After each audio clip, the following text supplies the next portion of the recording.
4 de janeiro, em que teremos uma ceia ao Senhor, em memória de tudo que o Senhor fez por nós e pela esperança que temos na sua volta, a promessa fiel que Ele nos deu. Louvado seja o nome do Senhor. Eu convido os queridos a abrirem a palavra de Deus, essa primeira mensagem do ano, no livro de Atos dos Apóstolos, capítulo de número 20, a partir do versículo 7. Eu estou com a versão revista e atualizada. Pode haver alguma pequena diferença da sua versão. Atos dos Apóstolos, capítulo de número 20,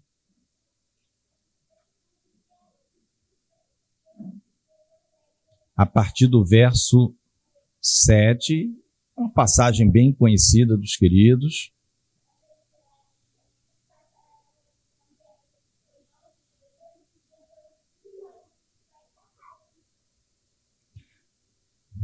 Versículo 7. Amém? Amém. Interessante, né? Muita coisa parecida com... Vamos ler? Diz assim a palavra do Senhor: no primeiro dia da semana, estando nós reunidos com o fim de partir o pão, Paulo, que devia seguir viagem no dia imediato, exortava-os e prolongou o discurso até a meia-noite.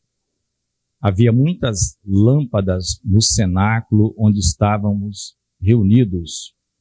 Um jovem chamado Eutico, que estava sentado numa janela, adormecendo profundamente durante o prolongado discurso de Paulo, vencido pelo sono, caiu do 3º andar abaixo e foi levantado morto. Descendo, porém, Paulo inclinou-se sobre ele e, abraçando-o, disse: não vos perturbeis, que a vida nele está. Subindo de novo, partiu o pão e comeu, e ainda lhes falou largamente até ao romper da alva, e assim partiu. Então conduziram vivo o rapaz e sentiram-se grandemente confortados. Amém, queridos? Até aqui. Vamos orar. Senhor nosso Deus, nosso Pai querido, nós oramos a Ti nesta hora, pedindo a assistência do Teu Espírito Santo, Senhor, que a Tua palavra, ela fale aos nossos corações neste primeiro dia da semana e primeiro domingo, né, do ano. Deus, que o Senhor, conhecedor de cada coração, Senhor, sabe a necessidade de cada um de nós, ó Deus, porque nada há de oculto para Ti. Que o Teu Espírito Santo nos dê toda a assistência, tanto a minha vida, que está aqui falando, proclamando, quanto aos que ouvem, os meus amados irmãos, para a honra e glória do Teu nome. Abençoa-nos, ó Deus, oramos, te bendizendo em nome do Senhor Jesus. Amém. Amém. Podem sentar, queridos. Amados, todos conhecem esta passagem, não é? Os que já leram a palavra de Deus, o livro de Atos, esse famoso, é muito conhecido como, em algumas Bíblias vem falando sobre o jovem Eutico, a queda do Eutico, Paulo em Troade. As Bíblias costumam colocar alguns subtítulos, não é? A gente viu isso nas EBDs que o pastor Carlos trouxe para a gente, essa questão desses títulos em negrito, né? E aqui, queridos, Paulo estava num lugar chamado Troade, e nós estamos no capítulo 20. Mas é interessante lembrar, contextualizar, Como os planos de Deus, eles são maravilhosos. A gente não conhece. Estava conversando um pouquinho ali com o pastor Cleiton antes do culto, né? Não tem assim exatamente um paralelo, não é igual, mas é só para dizer como Deus direciona a vida da gente. Quando nós nos permitimos, né? Nós não endurecemos o coração e queremos seguir o nosso coração. Os irmãos não precisam ir lá, mas Trode foi a cidade onde Paulo teve aquela, né, visão à noite, pouco antes, ainda na sua segunda viagem missionária. Ele estava tentando ir para a Ásia, aí a palavra diz, o Espírito Santo não o permitiu. Ele queria evangelizar, mas como assim? Eu quero levar a palavra de Deus e Deus não está permitindo? Deus não está permitindo para aquele lugar que você quer. Deus não está querendo que você deixe de pregar. Aí ele tenta ir para a Bitínia. Num segundo momento. Aí a palavra diz, e o Espírito de Cristo não o permitiu. Coisa interessante. O Espírito Santo, o Espírito de Cristo. Aí eles tomaram uma outra decisão. Quando chegou em Trode, vem aquilo que ultrapassa o nosso entendimento, né? Que transcende, vai além da vontade do coração. Ele viu o varão macedônio, dizendo, pedindo socorro, passa para cá e nos ajuda, pelo amor de Deus. Isso na segunda viagem missionária. Por quê? É conhecido que Paulo fez 3 grandes viagens, conhecido como a primeira viagem missionária, segunda viagem missionária e uma terceira viagem missionária. Amém? Até, depois da terceira, ele vai passar tudo aquilo que nós já conhecemos quando ele chega em Jerusalém, aí vai passar por um monte de governador, de reis, né? Até no final ser enviado lá para Roma. Aqui no 20, ele já estava na terceira viagem. Tá? E Paulo não ficou muito tempo em Trode. Não há relato no 16, que quando ele chegou em Trode, né? A gente sabe que quando ele entrou, foi uma pergunta que a Claudinha me fez quando a gente estava dando EBD de Atos dos Apóstolos na Rua do Matoso. Claudinha falou assim, Reginaldo, quando é que eles foram para a Europa? Acho que agora ela lembrou. Quando é que eles foram para a Europa? Porque estava na Ásia. Aí eu falei, aqui, exatamente quando eles entram aqui, para Filipos, tá, Grécia, que é essa região. Tá? Então eles vão para Macedônia. Aí ele vai atingir uma outra região. Então olha o trabalho, né, que eles nem imaginavam. Estavam restritos à Ásia, Bitínia, aquela coisa ali, que era uma grande região. E Deus falou, não, a gente vai expandir o evangelho, vamos para outro continente aqui, ó. Agora, Paulo, na terceira viagem, ele voltando, porque o objetivo era voltar para Jerusalém, ele dá uma parada em Trode, só que ele está com equipe. Paulo estava com uma equipe que não é só dessas pessoas, existiam ali. Ele mandou na frente, não é, algumas pessoas, por exemplo, Sópatro, que era lá de Bereia, Aristarco, Secundo, Gaio, Timóteo, Tíquico e Trófimo. Ele mandou lá da Ásia para Trode. Só me espera aí. Aí Paulo chega. E no primeiro dia da semana, estavam eles reunidos com o filho e partiram o pão. Era aquela, né, festa ágape do amor e uma ceia ao Senhor. Primeiro dia da semana, o dia que o Senhor ressuscitou logo ao amanhecer. Então, vocês imaginam aqui, contextualizando, os irmãos entenderam, já estava na terceira viagem. Ali diz a palavra que pode ser que eles tinham ficado ali 7 dias, tá? Na soma dos tempos aqui, 5 dias. Inicialmente, aí eles foram ter com ele, alguns fazem conta de 7, outros menos. O que se sabe não foi muito tempo. É provável até que a igreja lá em Trode tinha sido evangelizada já por igrejas como Filipos, por exemplo, os filipenses. Gente dos filipenses, tem não é? O povo que Paulo mandou na frente, e formou uma grande quantidade ali de pessoas fiéis. Agora, um detalhe, a palavra diz que o apóstolo, né, ele ia viajar no dia seguinte. Logo cedo. Paulo aqui é semelhante, é muito semelhante, queridos, aos profetas do Antigo Testamento. Né? Porque Deus aqui separou para o Novo e falou apóstolos, profetas, né? Pastores não, evangelistas, estou falando na ordem, está em Éfeso. Apóstolos, profetas, evangelistas, pastores e mestres, ou pastores e doutores, a depender da sua versão. Né?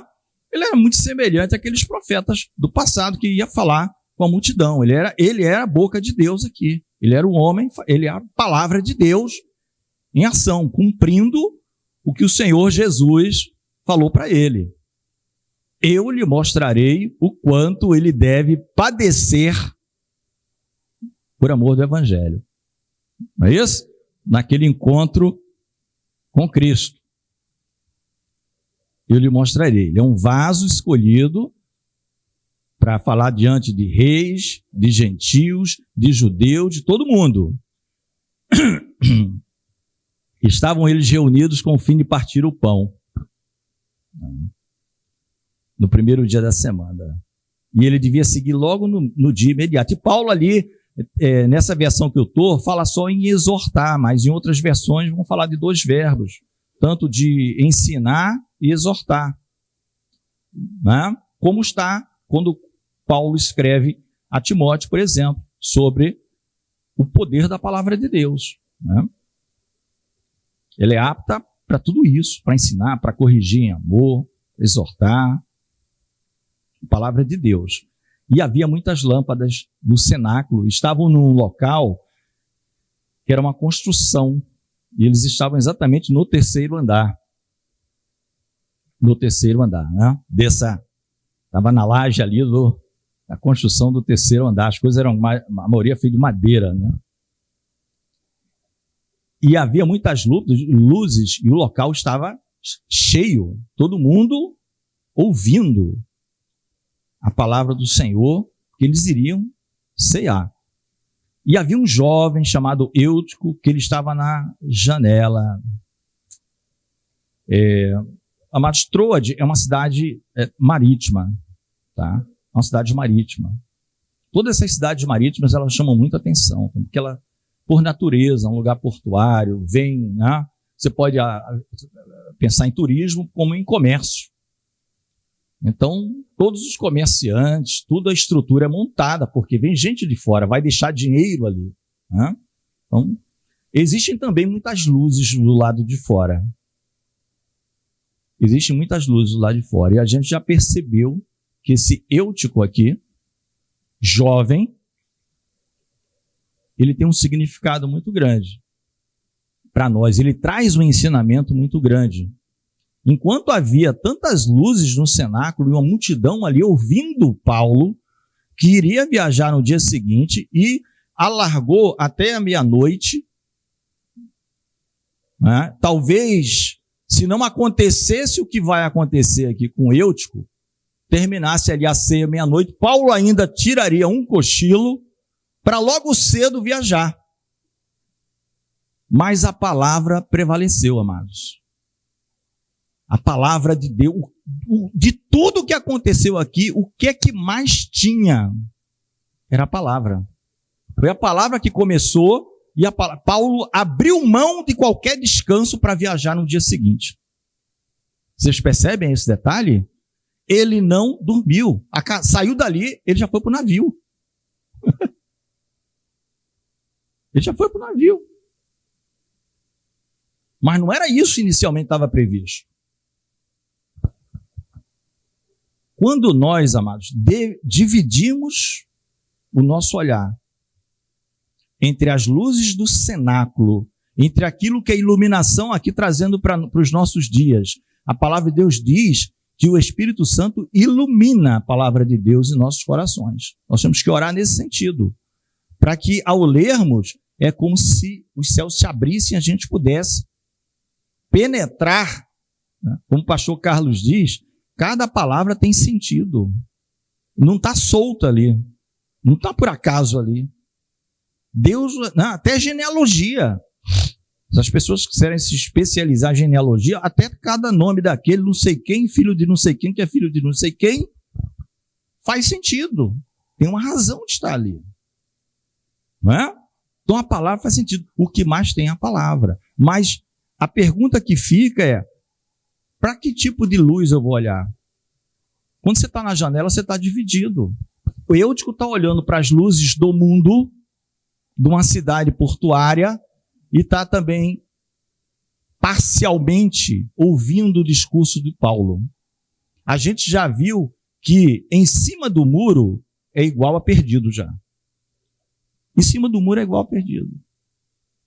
Lembra lá da palavra que nós um dia trouxemos do rei Ezequias, quando o Senaqueribe ameaça tomar a cidade, todas as cidades de Judá, e quem invadir Jerusalém, o profeta era o profeta Isaías, da época, e o rei Senaqueribe, né? E ele manda lá toda a equipe deles de diplomatas, né? Tem o nome dos 3 lá, eu não recordo agora, mas tem o nome deles, sempre, né, nesse sentido. E o pedido dos homens enviados por o rei Ezequias foi que eles não falassem em judaico, porque tinha muita gente em cima do muro, e esse pessoal poderia ficar com medo, e seriam os primeiros a pular para o lado de lá, porque as promessas eram falsas e enganosas. O rei Senaqueribe estava oferecendo quase que a mesma coisa que Deus oferece, só que as coisas de Deus são verdadeiras. E o rei Senaqueribe era um mentiroso. Não é? Mas o que os diplomatas do rei Senaqueribe fizeram na ocasião, é só um parênteses que a gente está abrindo, falaram exatamente na língua que os ouvintes que estavam em cima do muro pudessem entender. Deu para perceber? Então, o mundo ele vai mostrar para você sempre algo que vai tentar te dividir. Então, se tem um lugar, querido, que nós não podemos estar, é olhando para o mundo. E nem dividindo. Não, no domingo eu vou lá para o cenáculo. Tem muitas luzes, tem muitas revelações da palavra de Deus, tem muita coisa que emana do texto que eu não conhecia. Tem muitos significados que eu não sabia. Mas na segunda tem uma luz do mundo para brilhar. Né? Na terça tem outra. E onde é que está a palavra de Deus? Né? Se você quiser trazer para a sua vida, amados, traga essas luzes do cenáculo, vamos dizer assim, essa longa noite, como o que você vai fazer nesse ano de 2026. Seja essa luz que todos nós, venhamos a prestar atenção. Por todo 2026, né? Não vamos dar margem para as luzes do mundo, porque nós não somos melhores do que Eutico. Nenhum de nós. Né? O jovem não é jovem ali por acaso, fala da falta de maturidade, porque o jovem não tem maturidade.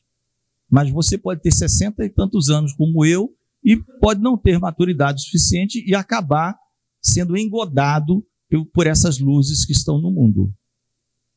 Né? Mas vamos nos focar nas luzes do cenáculo. As luzes dos cenáculos, quantos cenáculos estão abertos hoje pela manhã, hoje à noite, amanhã, todo dia tem culto em algum lugar na terra, com certeza, com muita palavra de Deus. Né? Nem sempre ela é a melhor palavra, nem sempre é o pasto verdejante, mas tem alguma coisa para o nosso coração. Muitas vezes são palavras dentro de um cenáculo, vamos dizer assim, mas sem luzes, está tudo escuro. Está tudo escuro. Não tem a iluminação, queridos. Não tem a iluminação. Esse cenáculo, querido, que a nossa vida em 2026 seja isso. Porque não é Paulo que é exaltado aqui. O que nós temos que exaltar aqui é o que foi pregado por ele. Porque não são poucas horas. Vocês imaginem o começo de uma noite até a alvorada, como está em algumas versões, né? Na minha versão fala um outro termo, alva, coisa assim, né? Mas é alvorada, é o nascer do sol. Esse discurso foi até lá. Não deixe que o sono vença você, o sono espiritual, pior. Mais do que sono físico, é o sono espiritual, é aquela pessoa que começa a sentir canseira de ouvir a palavra de Deus. Tá? O problema não está na palavra de Deus. O problema é que você está dividindo a palavra de Deus com outras coisas. Aí a palavra de Deus fica cansativa. Porque se tem uma coisa boa que as equipes de publicidade, marketing sabem fazer, eles estudam exatamente o comportamento humano, é nos enganar. Faz a gente ver o que nem está ali. E você está vendo. E você está achando que é bom.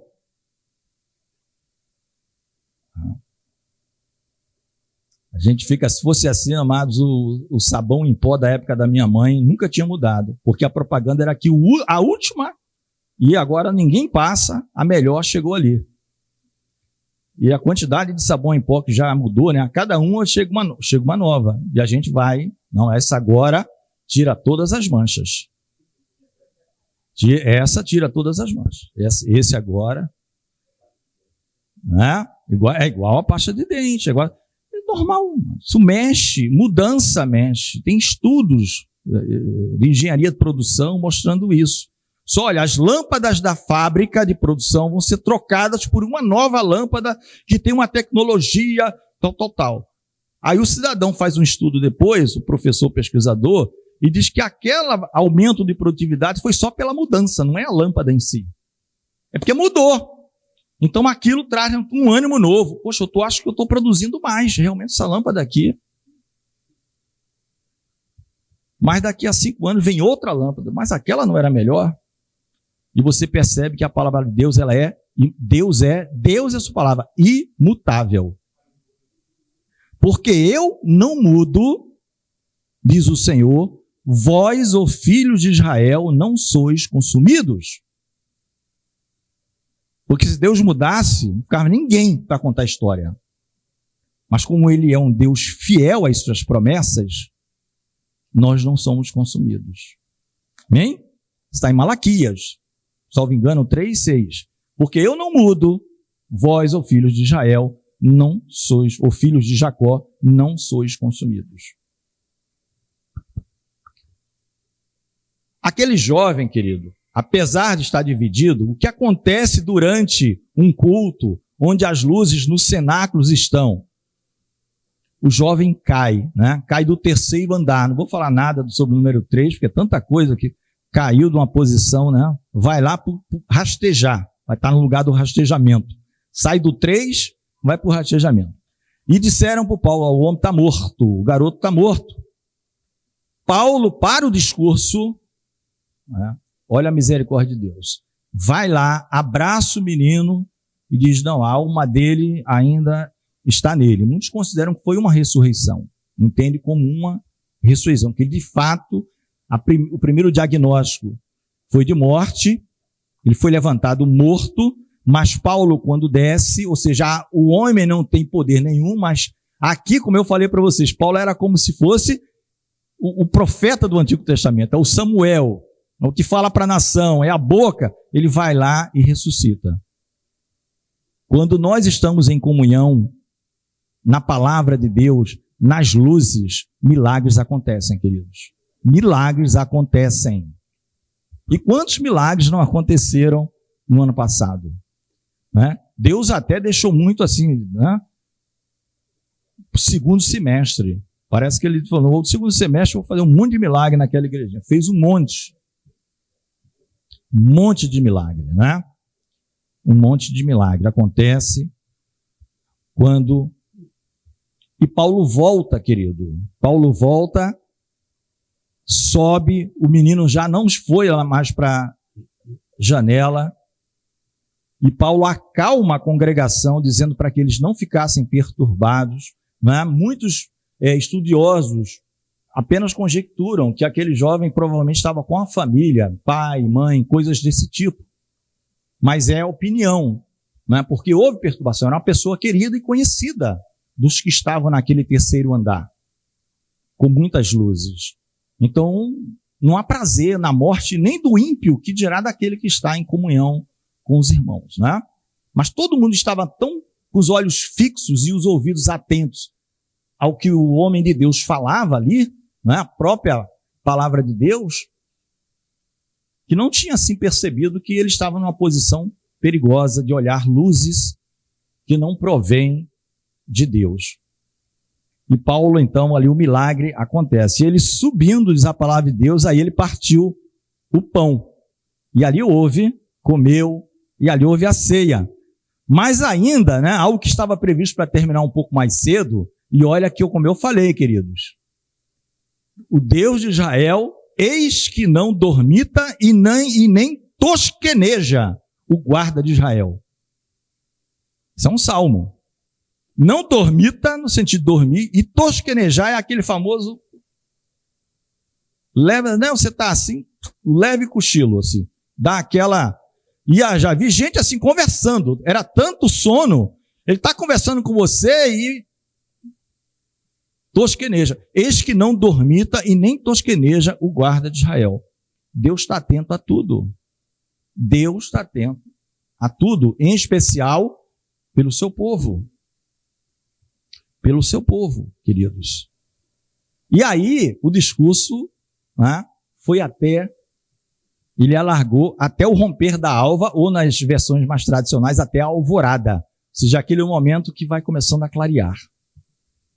Então conduziram vivo o rapaz, sentiram-se grandemente confortados. Nós, porém, nós é porque Lucas está narrando, nós é Lucas dizendo eu, Paulo e toda a equipe que eu citei aqui, no mínimo, prosseguindo, embarcamos e navegamos para Assos.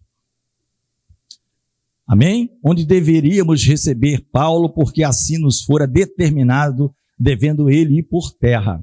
Então Paulo foi por terra e eles foram de navio para Assos, mas não pararam o serviço. Então Paulo, ele não pensou naquela ocasião, poxa, amanhã eu tenho uma jornada a fazer. Eu preciso descansar um pouco. Claro que nós não estamos trazendo isso para nós. É importante lembrar, amados, que nenhum de nós somos igual no sentido de fazer igual a Jesus Cristo, nem o apóstolo Paulo, nem ninguém. Não é? Nós somos imitadores, eles não pedem para a gente imitar? A gente imita, a gente busca seguir dentro das nossas limitações. Mas ele foi separado, nem todos eram os profetas. Não é? Tem um profeta ali, o Jeremias, o Isaías, e tem os ouvintes. Tem os que dão ouvido à palavra da luz, tem os que não dão ouvidos. Então, amados, o interessante é que outra lição que nós vemos é que a morte de alguém, seja para ir para o céu, ou seja, para não ir, que é o que nós não esperamos, não para o culto. A gente dá uma parada, presta atenção, vê o que aconteceu e o culto continua. Vai partir do pão. Ah, não vou mais para a igreja porque o pastor morreu. Então você não servia a Deus. Você idolatrava o pastor. Você não servia a Deus. Você idolatrava o pastor. Não é? Agora, você teve uma pausa para ver ali e tal, vai lá no sepultamento, está tudo certo. Porque, amados, as luzes continuaram acesas, a ceia veio e a palavra continuou a ser propagada, queridos.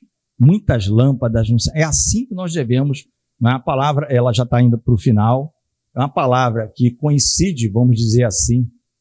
Não foi olha, confesso, não foi propositadamente por mim separada para o dia de hoje. Não foi. Eu podia dizer, primeiro dia da semana, primeiro domingo do ano, vou levar essa palavra. Não foi. Deus é testemunha. Não foi. Foi Deus que falou. Não foi. Aí depois que eu li, eu falei assim, é o primeiro dia da semana e tem ceia. Quase que Deus falou, eu acho que eu já sabia. Não foi, queridos, preparado antes. A gente está buscando o que é que vai e o Senhor fala. A gente só obedece. Lembra? Paulo jamais imaginava que Foi barrado para ir para a Ásia por Deus, foi barrado para ir para a Bitínia por Deus, aí vai para Macedônia. Ele não sabe isso da segunda viagem. Quando ele está na terceira voltando, ele vai parar exatamente em Troade. Ele deve ter lembrado, agora eu lembro, que eu estava com o coração enganoso, pensando para fazer o bem, para levar o evangelho de Deus. Mas Deus tinha algo maior para mim, né? Para mim no sentido de ser usado, Paulo deve ter usado como um instrumento nas mãos de Deus, mas muito mais para Deus, almas a serem alcançadas que eu jamais saberia. Haveria milagres, haveria alguém ressurreto, haveria alguém que morreria, mas tornaria a viver. Igreja é isso, queridos. A igreja, a membresia, ela está atenta a essas luzes, né? Só Deus, né? Para ver, só Deus para impedir coisas do nosso coração, até mesmo para trabalhar para Ele e colocar em outro caminho, e a gente só vai ver o resultado lá na frente, porque entre aquela visão e isso aqui, muito tempo se passou, gente. Muito tempo se passou. Não foi um dia, 2 dias depois. Não é? Paulo termina a sua segunda viagem missionária voltando para Antioquia, depois vai começar a terceira aqui, ele está na terceira voltando para ir. O final dele é ir para Jerusalém.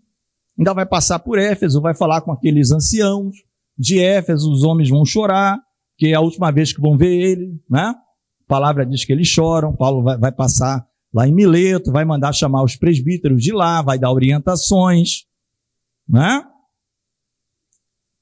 Essa é a palavra, querido, que nós temos que guardar. Fica no cenáculo. 2026 todo.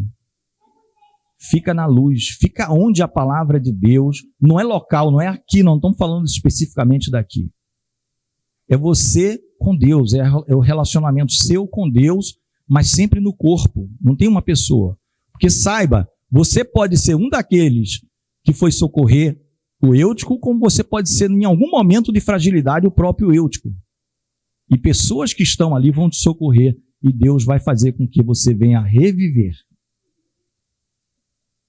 Mas para isso é preciso estar no local onde há luzes, onde a palavra é pregada, onde há comunhão, como hoje teremos com o próprio Senhor, que já está presente, para cear conosco e nós com Ele. Não é isso? Isso, queridos. É isso, queridos. E o Senhor, Ele nos abençoe, que a igreja, né, se comporte, vamos dizer assim, todos nós, como igreja, eu, sempre na comunhão, sempre nas luzes, sempre sabendo que Deus tem algo melhor do que os nossos planos, sempre tendo a certeza que milagres acontecerão enquanto nós estamos dando atenção à voz do Senhor, sempre sabendo disso, sempre sabendo disso. O rapaz vivo houve grande conforto e alegria, né? Mas isso só acontece na comunhão, na iluminação da palavra, na comunhão com o Senhor, no participar da ceia, no partir do pão, não é? Como é que os discípulos lá de Emaús, como é que os olhos deles foram abertos e reconheceram Jesus? No partir do pão. No partir do pão. Só na hora do partir do pão, os olhos se abriram. Aí Jesus some. O coração de vocês foram restaurados. Aí eles voltaram rapidinho para Jerusalém. Amém, queridos? Que o Senhor, Ele nos abençoe,